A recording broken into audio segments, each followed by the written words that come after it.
No, I don't think so. I think there was a significant change. I think it was yesterday when it was announced in Washington that J.D. Vance, the vice president, was going to take over the meeting. It was scheduled to meeting with Secretary of State Marco Rubio, who has indicated a slightly milder approach.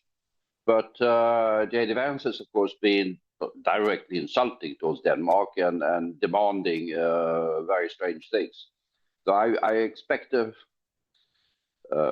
fairly hard meeting. I don't expect any resolution. At best, I expect that they will initiate the process of talks of some sort.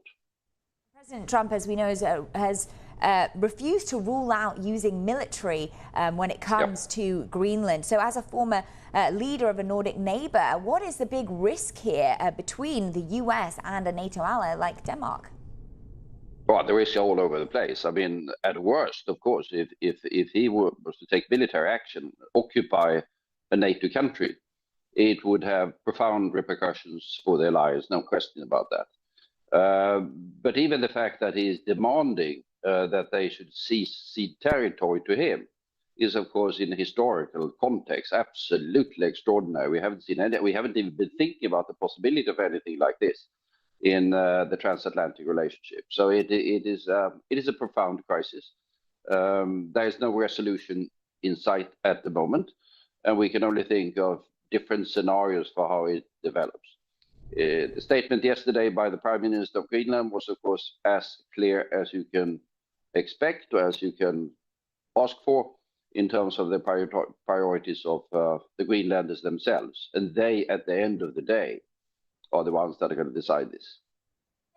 In light of that, does that actually make a material difference? The fact that the Greenland Prime Minister come and say that they choose to unite with Denmark over the US, does that make a material difference when it comes to Trump's plans to take over Greenland?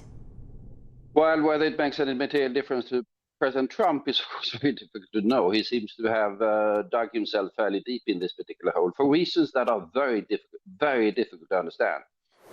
When he's talking about the Russian and Chinese ships all over Greenland, I mean, there's nothing of the sort. There hasn't been a Chinese or Russian military vessel in the vicinity of Greenland with a living memory. And if there's something else that motivates him, very difficult to see.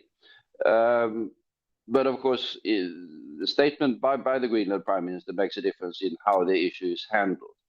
And I think it makes also a difference in terms of the attitude in the United States, in Congress, for example, when they become even more aware of the situation as it actually is.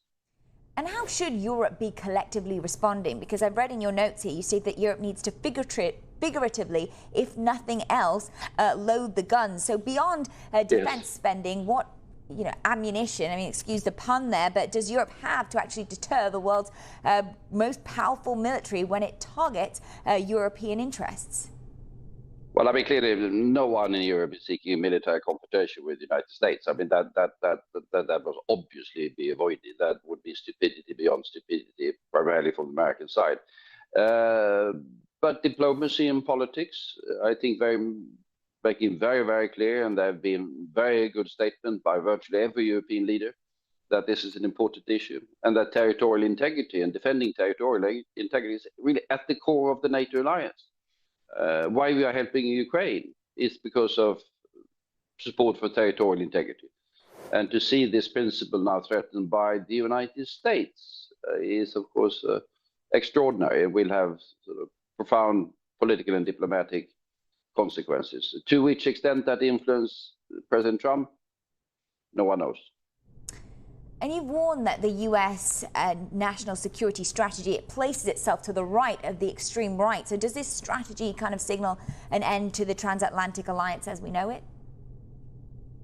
Well, as we know it, yeah, that's clearly the case. We are in we're in a new situation. It's been driven very much by J.D. Vance. I mean, his speech in the Munich Security Conference in February of last year was rather extraordinary, and that particular attitude was then reflected, as you noted, in the national security strategy, which, in terms of his analysis of Europe, is really more in line with what the extreme right in our respective countries are saying. I mean, this is not the transatlantic alliance we used to have.